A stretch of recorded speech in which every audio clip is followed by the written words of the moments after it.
Ballinger Jr High. The junior high students held a memorial service in memory of their school. Tears were rolling down faces of the many mourners as they prayed and listened to their principal's words of wisdom. We thought that since there were so many memories that we'd had here, it would be good to just be together and remember the good and bad times we had here, because this school meant a lot to everybody, really, and so we just wanted to be together and remember it. I was hurt by it. I mean, we were the 50th class to go through this school, and we were really proud of it. The principal kept saying, we're the 50th class, you know, look how good it's going to be, take care of the school. And then someone comes along and does something like this, it really hurt. Ballinger Junior High's principal, Jimmy Stubblefield, told his students to always remember the spirit of their school and to survive the tragedy. We're in mourning, and it helps to talk about it and get it out in the open and cry. If they have to cry, it's okay. A wreath will be hung in honor of the junior high on the band hall building, which was not destroyed by the fire. School officials say the 6th graders will start classes in the elementary school tomorrow, but a location for the 7th and 8th graders has not been stated. Reporting from Ballinger Jr High, Aida Perlman, KLST News. This is KLST, Channel 8, San Angelo. Good afternoon, and thank you for joining us. Iraqi officials are gearing up to send hostages home. Now that Iraq's... A short time ago, it became official. Iraq will release all foreign hostages. High school this week will remain in custody at the Tom Green County Juvenile Detention Center for at least 10 more days. And at that time, they are scheduled for yet another detention hearing. They're likely to go on trial on arson charges later. That's right. And that is not the only trouble Ballinger Junior High students are facing. District Superintendent Rodney Gordon says they are suspended from school for the rest of the year. He adds that it will cost at least $100,000 to clean asbestos and debris from the site of Monday's fire. Gordon says it will cost about $2.5 million to build another school, money the district does not have. Thanks, however, to the First National Bank's donation of temporary space, 7th and 8th graders will have classroom space as of next Monday. The 50-year-old school was totally destroyed in Monday's fire. Burglaries in San Angelo.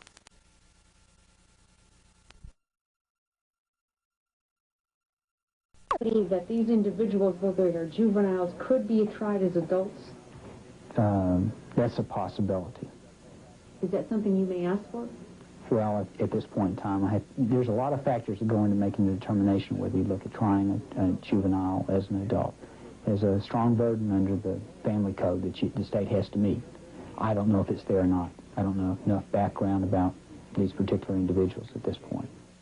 If the suspects were to be found guilty in adult court of arson, they could be sentenced up to 20 years in prison.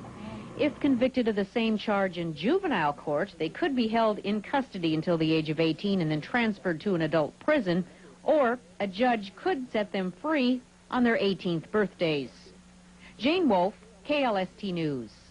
U.S. Senator Phil Gramm says he's 104th birthday, and today most of the town turned out in celebration of Christmas in Old Ballinger. It's a somewhat new event that gets the entire community involved. At the foot of the Old Ballinger Courthouse, rows of artisans displayed their arts and crafts. They offered handmade quilts, jewelry, paintings, and much more. This second annual event is turning out to be a big event in the small town. Anything in Ballinger is a big deal. Everybody comes out to it, and we're going to have a really big parade this afternoon. Everybody's involved. Donations from today's Christmas in Old Ballinger will be used to light up the city this Christmas.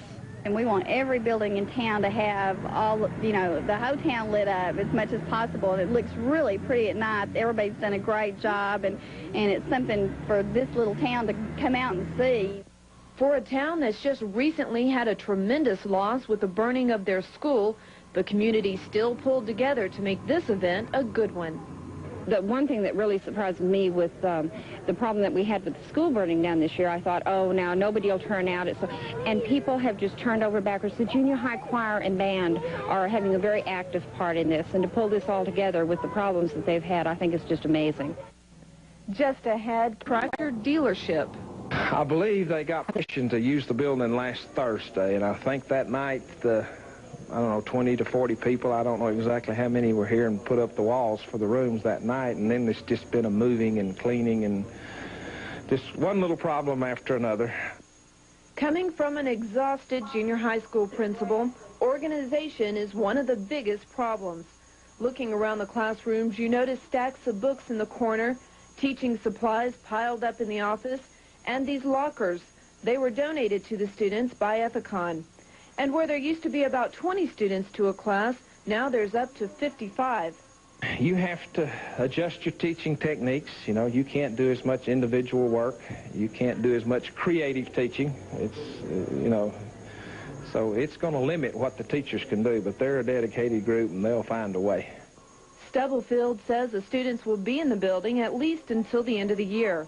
School board members are meeting on Thursday to discuss future plans for a new building.